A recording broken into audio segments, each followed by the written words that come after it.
Konowari is described as an ever-shrinking lake due to development associated with the growing human occupation. The lake is 12 kilometers southeast of central Geelong. Urbanization, farming, and even a golf course have encroached on Konowari. The name Konowari originates from an Aboriginal expression describing the black swan, a bird commonly found here and in adjacent wetlands. The mangrove species in Victoria is called Avicenna marina and known as white or grey mangroves. The species is named after the Persian philosopher and physician Ibn Sina, famous for his identification and classification of a human blood circulatory system which resembles the interconnected nature of the mangrove roots. We are here on the eastern faces of the estuary, and mangroves seem healthier along this side, significantly more prolific than the western. The clusters appear to be shifting to higher land on the coastal shoreline. Though, to be sure, the abutting residential buildings and farms do not appear to be allowing for this expansion.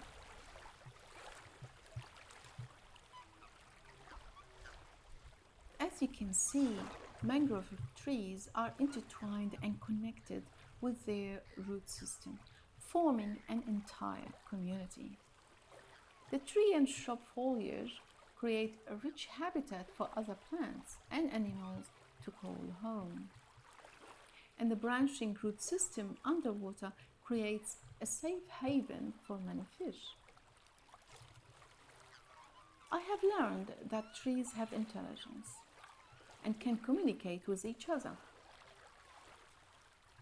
They possess such strong presence, and so it would not surprise me that they have some form of consciousness.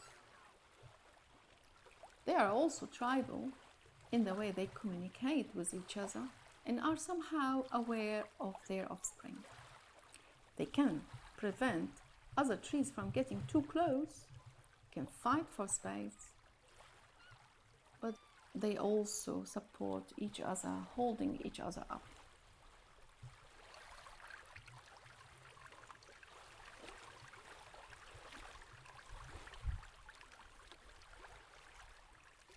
This community reminds me of my big Syrian family. Although I'm able to see my home here, but I have had to move lands to be with my Australian family.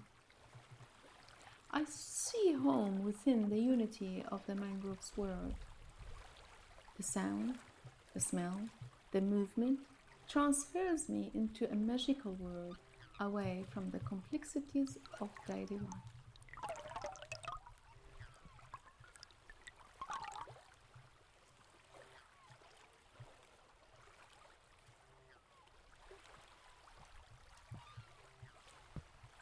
As an artist, I get my inspiration by kayaking around the lake and painting the mangroves at the estuary of the Barwon River.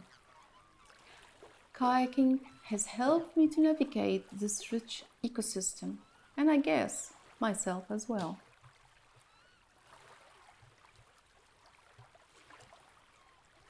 I'll take you to my hidden place shortly.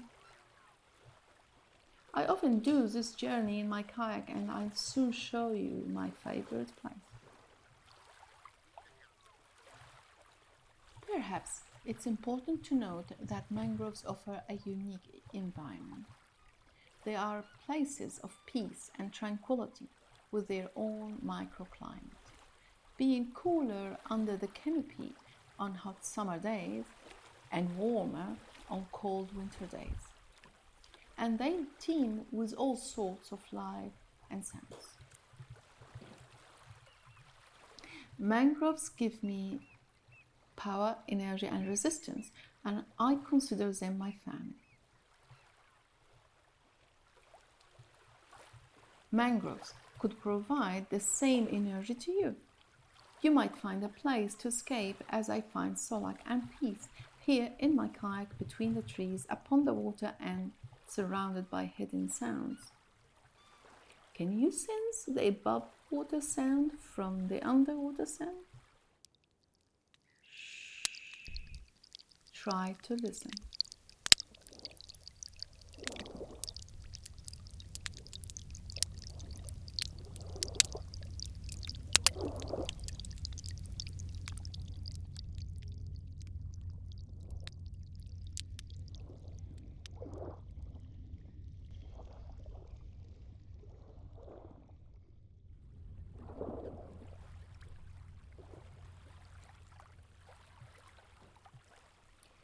The whipping, snapping, popping and cracking are all here.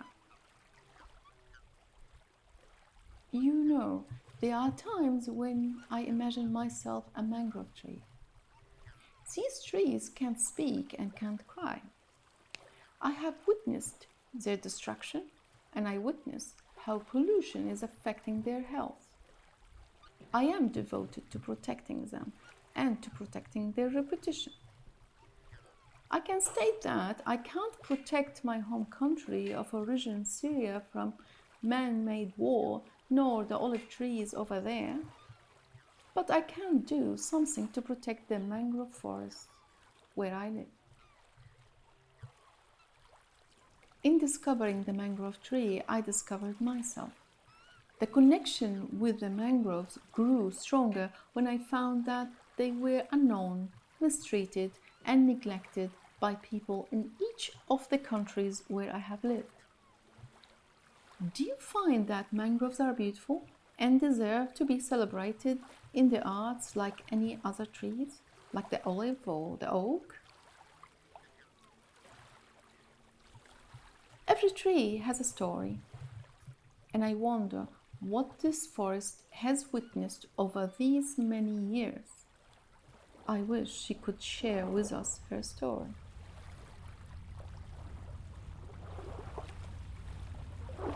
The combined activities of kayaking and sketching the mangroves are a process of perceiving as a holistic process, as the body is involved with kayaking and the process of movement of muscular tension in guiding the kayak. And then the acts of painting or writing from a kayak promote a feeling of love, joy, and unity. There is a strong relationship between the body and emotions as seen in dance. The artist Jackson Pollock did this very effectively. My art practice has involved sharing this process with multimedia artists voluntarily. I tell you that when I enter the mangroves, my body starts shivering. I sometimes add mud to my face and arms to be totally immersed with the surrounding nature before I start sketching. The smell and sound equally affecting me and my artwork. When I start painting, I feel I'm completely free.